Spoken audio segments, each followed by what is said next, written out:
कहाणी ज्येष्ठा गौरवची. आटपाट नगर होतं. तिथे एक गरीब ब्राह्मण राहत होता. पुढे एके दिवशी काय झालं, भाद्रपद महिना आला. घरोघर लोकांनी गौरी आणल्या. रस्तोरस्ते बायका दृष्टीस पडू लागल्या. घंटा वाजू लागल्या. हे त्या ब्राह्मणाच्या मुलाने पाहिले. मुले घरी आली. आईला सांगितले, आई आपल्या घरी गौर आण. आई म्हणाली, बाळांनो, गौर आणून काय करू? तिची पूजा पत्रे केली पाहिजे, गावान घातल्याचा नैवेद्य दाखवला पाहिजे आणि आपल्या घरात तर काही नाही.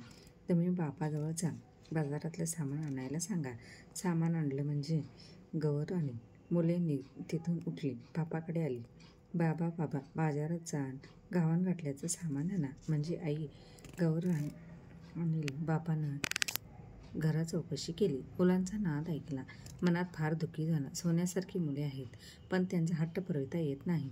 गरिबापुढे उपाय नाही. मागायला जावं तर मिळत नाही. त्यापेक्षा मरण बरं म्हणून उठला.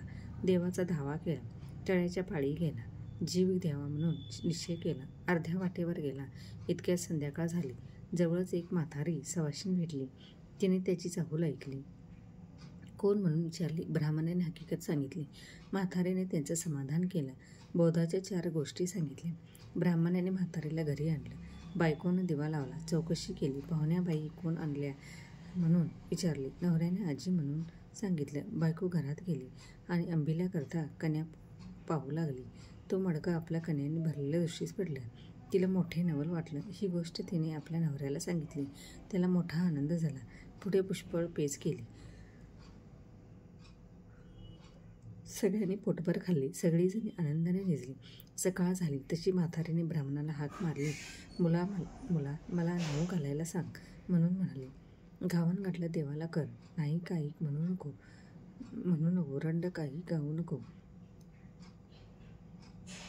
रड काही राहू नको. ब्राह्मण तसाच उठला. घरात गेला. बायकोला हाक मारली. अगं ऐकलेस का? आजीबाईला नाहू घाल असे सांगितले. आपण उठून भिक्षेला गेला. भिक्षा पुष्कळ मिळाली. सपाटून गूळ मिळाला. मग सगळं सामान आणलं. ब्राह्मणाला आनंद झाला. बायकोने सर्व स्वयंपाक केला. मुले बाळेसुद्धा पोटभर जेवली. म्हातारीने ब्राह्मणाला हाक मारली. उद्या जेवायला खीर कर म्हणून सांगितले. ब्राह्मण म्हणाला, आजी दूध कुठून आणू? तशी म्हातारी म्हणाली, तू काही काळजी करू नको. आता उठ आणि तुला जितक्या गाई म्हशी पाहिजे असतील तितके कुंठ पुर. तितक्यांना दावी बांध. संध्याकाळी गोरज मुहूर्तावरून गाई म्हशींची नावे घेऊन हाका मार म्हणजे त्या येतील. तुझा गोठा भरेल. त्याचे दूध काढ. ब्राह्मणाने तसे केले. गाई म्हशींना हाका मारल्या. त्या वासरंसुद्धा धावत आल्या. ब्राह्मणांच्या गोट्या गाई म्हशींनी भरून गेला. ब्राह्मणाने तिचे दूध काढलं. दुसऱ्या दिवशी खीर केली. संध्याकाळ झाली तशी म्हातारी म्हणाली, मुला मला आता पोस्ती कर. ब्राह्मण म्हणू लागला, आजी तुमच्या कृपेने मला आता सगळं प्राप्त झालं. आता तुम्हाला पोस्त्या कशा करू? तुम्ही गेलात म्हणजे हे सर्व नाहीसे होईल. म्हातारी म्हणाली, तू काही घाबरू नको. माझ्या आशीर्वादाने तुला काही कमी पडणार नाही. ज्येष्ठा गौर म्हणतात ती मीच. मला आज पोस्ती कर. ब्राह्मण म्हणाला, हे दिलेले असेच वाढावे असे काही उपाय सांग. गौरीने सांगितले, तुला येताना वाळू देईन.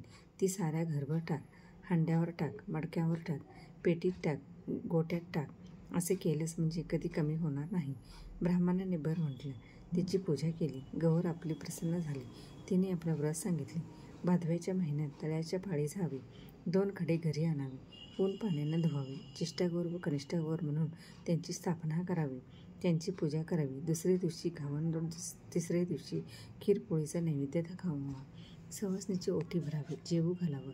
संध्याकाळी हळदी कुंकू वाहून बोळवण करावी म्हणजे त्याला अक्षय सुख मिळेल. सतत संपत्ती मिळेल. ही 60 अवतारांची कहाणी. 5 अवतारे देवांची धारे. गायीच्या गोटी पिंपळाच्या पारी सुफळ संपूर्ण. श्री स्वामी समर्थ.